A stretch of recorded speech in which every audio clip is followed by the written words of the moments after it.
ఒకవేళ 98,000 రూపాయలు అదనంగా 40,000-50,000 అయితే 3 కిలోవాట్లు కావాలంటే మీరు ఒక పని చేయొచ్చు. మీరే పెట్టుకుంటామంటే బ్యాంక్ లోన్ ఇప్పిస్తా, లేదు గవర్నర్ ఎస్కోనే ఇమ్మంటే వాళ్లే పెట్టి 9% వడ్డీతో మీరు కట్టే డబ్బుల్లో అడ్జస్ట్ చేసుకుంటారు రేపు రాబోయే రోజుల్లో.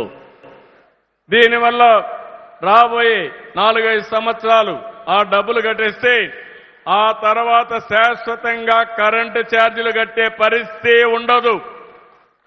మన నియోజకవర్గంలో ఏసీలు అవసరం లేదు, కానీ అవసరమైతే ఏసీ కూడా పెట్టుకోవచ్చు మీరు. ఇప్పుడే విమానాలంటే వర్షం కూడా బాగా పడతాం, చల్లగా ఉంటుంది. మనం ఊటీకి కూడా పోయే పని లేదు, కుప్పానికి వస్తే సరిపోతుంది సమ్మర్లో కూడా.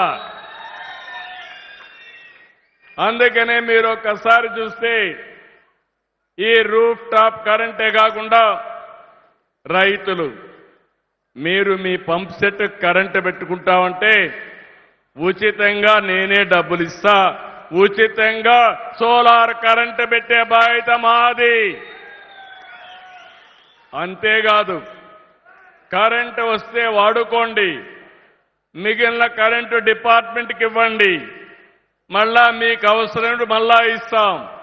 మీకు కరెంటు మిగిలితే ఆ కరెంటు మీ ఇంటికి వాడుకోండి, లేకపోతే మీ వాహనాలుంటే సైకిల్ కానీ స్కూటర్ కానీ అన్నీ కూడా ఆటోలు కానీ కార్లు కానీ ఈవీ పెట్టుకుందాం, ఎలక్ట్రికల్ వెహికల్స్ పెట్టుకుందాం.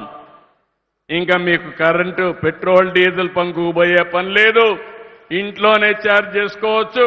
ఎక్కడికి కావాలంటే అక్కడికి జల్సాగా తిరిగే పరిస్థితి వస్తుందని చెప్పి కూడా నేను మీకు తెలియజేస్తున్నా.